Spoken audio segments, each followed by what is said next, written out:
Let's go straight to it. One of the strangest feelings in adult life is realizing that someone you trusted for years now feels unfamiliar. Not dramatic at first, not movie betrayal, nothing explodes. It's quieter than that. It's the friend who used to call you at midnight and say, "Tell me everything," and now replies to your long message with a thumbs up, like a man sending signals from a submarine. It's the cousin who once defended you in every family argument and now sits there peeling the label off a water bottle while people take little shots at you across the table. It's the person you knew so well you could predict their coffee order, their bad mood, and the exact story they would tell about that fish they caught in 2009, the fish that gets bigger every single year. And then one day, something is off. So let me ask you early, and make it specific. What was the first weird moment you remember when someone you had trusted for years suddenly felt different? Not your opinion about trust. The actual moment. Where were you? What did they say? What was the look on their face? Put that in the comments, because those details are where the truth usually lives. A lot of the time, people do not suddenly change. What changes is the condition that had been keeping their better behavior in place. That's the part most people miss. And once you see it, a lot of old heartbreak starts making a different kind of sense. So let's start there, because the first reason is far less dramatic than people think, and somehow more unsettling. 1. They didn't change overnight. The structure around them changed. A lot of trust is built inside a structure. Same school, same church, same office, same neighborhood, same season of life, same shared struggle. And while that structure is holding two people together, it can feel deeper than it actually is. Jung called the social face we wear the persona, the version of us shaped to fit the room. Here's the plain translation. People can seem deeply consistent when they've only been consistently playing the same role. That's why someone can feel solid for 10 years and then go strange in 6 months. Not always because they became evil. Sometimes because the room changed. Take Paul, for example, the kind of guy who wore white sneakers with everything, clipped his keys to his belt like he was always one emergency away from managing a baseball field and had been everybody's reliable friend for years. Then he changed jobs, started making more money, started spending time with a different crowd, and suddenly his old warmth got replaced by this polished, careful distance, not hatred, not even cruelty, just that odd corporate glaze people get when they start saying things like, "Let's definitely catch up," with the emotional sincerity of a parking meter. And you feel hurt because you think, how do you become a different person this fast? But sometimes they don't. Sometimes the old version of them only existed comfortably inside the old arrangement. Same lunch break, same mutual need, same identity. Once that scaffolding comes down, you finally meet what was underneath. And that is a hard thing to admit, because history feels like proof. We want years to mean certainty. We want time to certify character, but here's the truth. Time doesn't reveal character by magic. It reveals character by pressure. That's the first line to remember. Keep it. And if that already feels a little uncomfortable, the next reason is even more personal. Because sometimes people didn't trust you as a person as much as they trusted the role you played in their life. 2. They were attached to your role, not just to you. This one hurts because it feels insulting once you finally see it. Some people love us deeply, as long as we stay in the role that made their life easier. The listener, the rescuer, the peacemaker, the forgiving one, the always available one, the one who never competes, the one who doesn't suddenly get standards, and when that role changes, they seem to change with it. Jung said the shadow often appears in relationships through the parts of ourselves we don't want to admit. Here's what he meant in plain language. People can look loyal until your growth starts inconveniencing what they secretly needed from you. That's why someone can be wonderful for years and then become cold the moment you stop being useful in the same way. There was a woman named Sheila, lovely on paper, always sending voice notes with too much enthusiasm and 3 exclamation marks after everything, had a holiday cactus she treated like a 4th child, and used to call her friend Mara every time life went sideways. Mara listened, helped, showed up, smoothed things over. Then Mara got tired. Not bitter, just tired. She started saying, "I can talk tomorrow," instead of "call me now." And Sheila changed. Not in some big villain speech, in smaller ways, slower replies, less warmth, more little remarks, more selective memory about who had carried whom. It's amazing how fast some people become misunderstood when you stop being their emotional furniture. That's the observational laugh, because we've all seen it. The minute you stop holding up somebody's ceiling, they act shocked that gravity exists. And you may be thinking, okay, but if they needed me, doesn't that still mean the relationship was real? Yes, sometimes. Don't worry about making this black and white. Nothing fancy, just notice the pattern. Because the relationship may have been real and role-dependent. Both can be true. Remember this too. Some people don't miss you. They miss your access. And once you understand that, the next part becomes easier to see, because people often change right when your life starts moving in a direction that forces them to look at their own. 3. Your growth can trigger their hidden comparison. This is where trust gets strange. You don't even have to become arrogant. You don't have to brag. You don't have to announce your transformation with flute music and a new wardrobe. Sometimes all you do is get healthier, calmer, more focused, more honest, more selective, and somebody close to you starts acting weird. Why? Because your change lands in them like a comparison they did not ask for. Jung believed that what we reject in ourselves often gets projected onto other people. Plain translation: sometimes your growth irritates people because it wakes up the part of them that knows they've been avoiding their own life. Now, this doesn't mean every uncomfortable person is secretly jealous. Let's not turn every awkward brunch into a psychological crime scene. Sometimes a person is just tired, underpaid, or dealing with a parent who still texts in all caps. But sometimes, yes, the shift is real. Think of Darren, a cousin who always gave weather reports like he was personally employed by Alaska, even though he lived in Arizona. Every family gathering he would say things like, "It's a dry heat," as if he were briefing the Pentagon.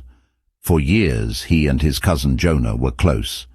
Then Jonah stopped drinking, got serious about work, and started speaking with a kind of quiet confidence Darren had never seen before.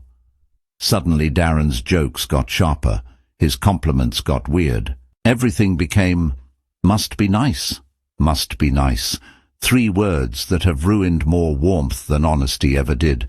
That phrase is almost never about your success. It's about their friction, and that's why trust can feel so confusing here, because the person still acts familiar enough that you keep giving them the benefit of the doubt. Same laugh, same stories, same face.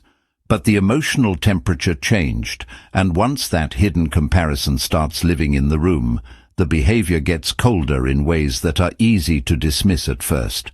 Which brings us to the part people almost always ignore too long: the tiny signs.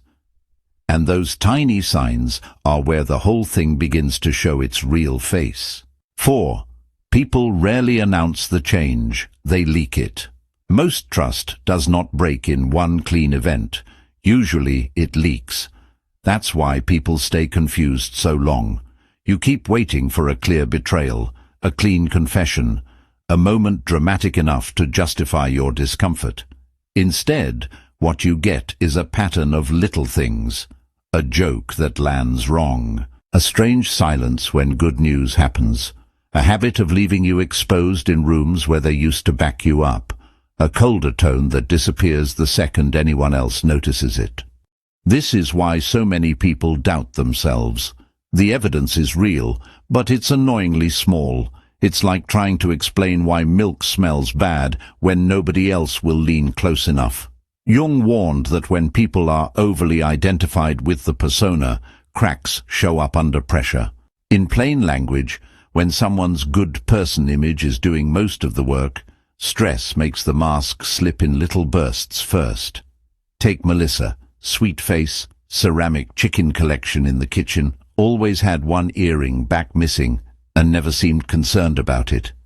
For years, she was the friend who said all the right things. Then her friend got engaged. And Melissa didn't do anything terrible. She just started saying odd little things. "Oh wow, that happened fast. Are you sure you're not settling? I mean, as long as you're happy." That phrase, as long as you're happy. Sometimes it's supportive. Sometimes it arrives wearing a cardigan and carrying a knife. And then comes the classic move, the insulting joke followed by, "I'm kidding." We all know that one. The truth walks in, throws a paper airplane, and then puts on a fake mustache and says, "Relax, it was humor." That's the observational laugh because it's absurd and real. And the painful part is this. By the time someone leaks enough for you to notice, they've often been feeling differently for a long time. Behavior changes late, the heart changes first. A changed person often sounds the same before they act different. Keep that line too. But before we go too far in one direction, we need to make room for something mature here, because not every shift is betrayal, and not every distance means someone was fake all along, and that distinction may save you from becoming cynical. 5. Sometimes life changed them, not their core. This is where we need balance, because if you've been hurt, the temptation is to turn every shift into proof that people are unreliable. But sometimes people don't betray you. They get overwhelmed, preoccupied, exhausted, ashamed, lost inside some season they haven't learned how to communicate yet. Nothing grand, just human.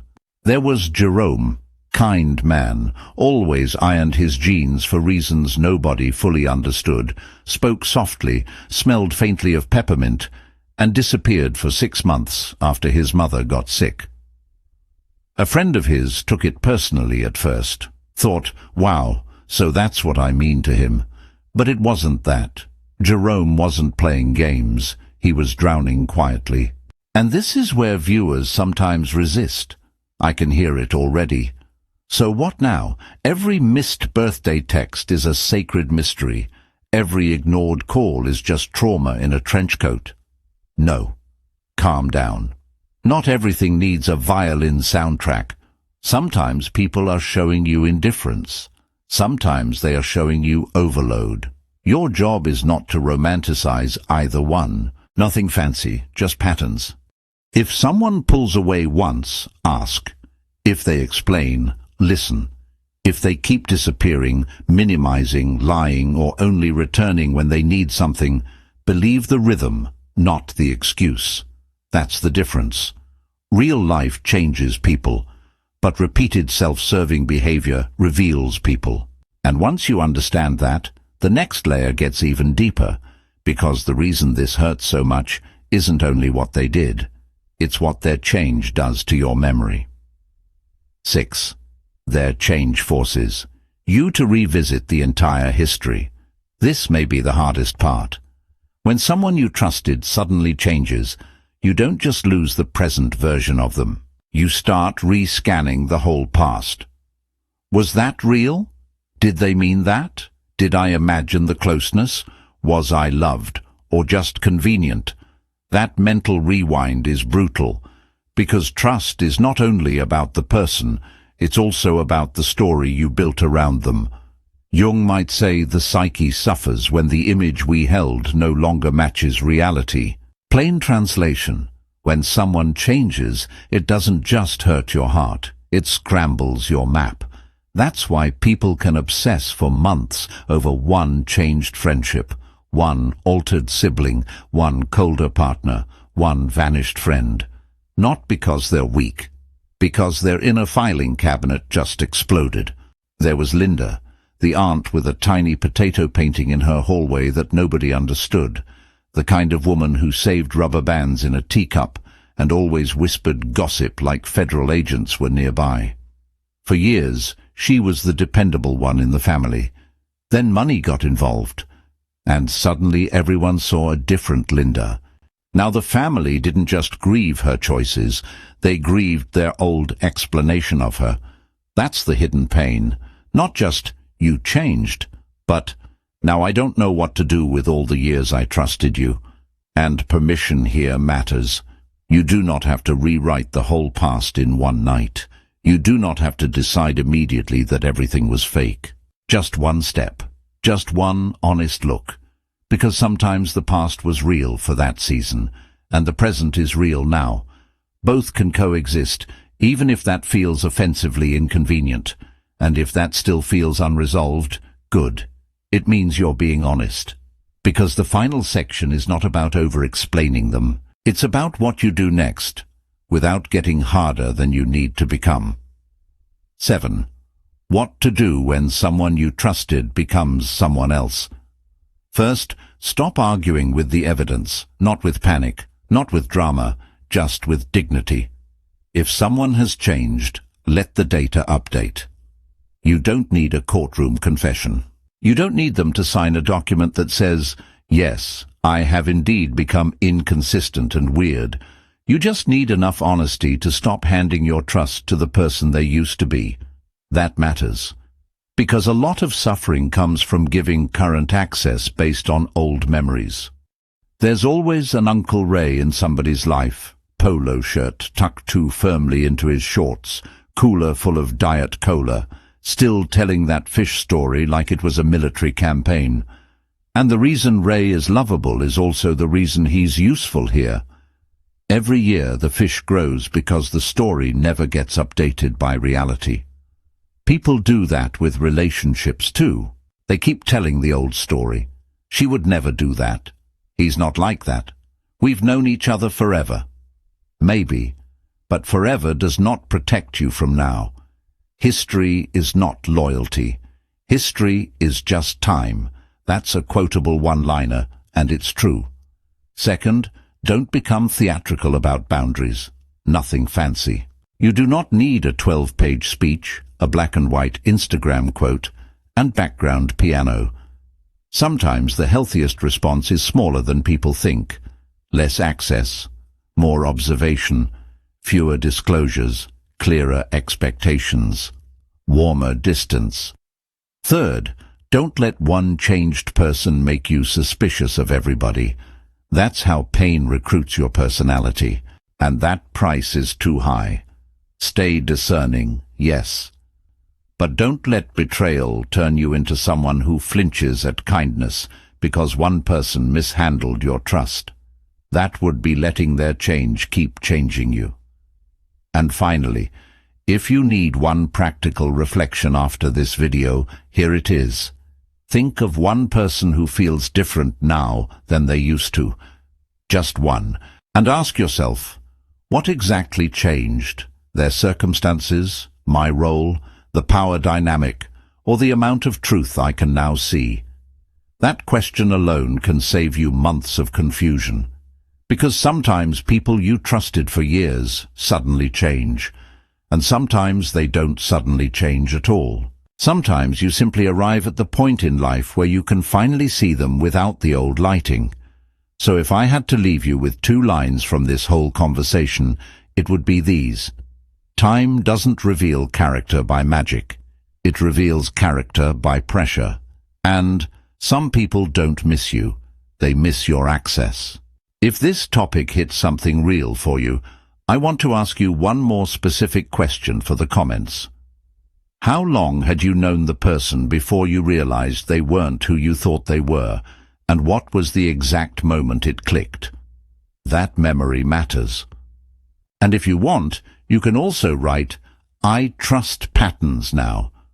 Sometimes that's the sentence that begins peace.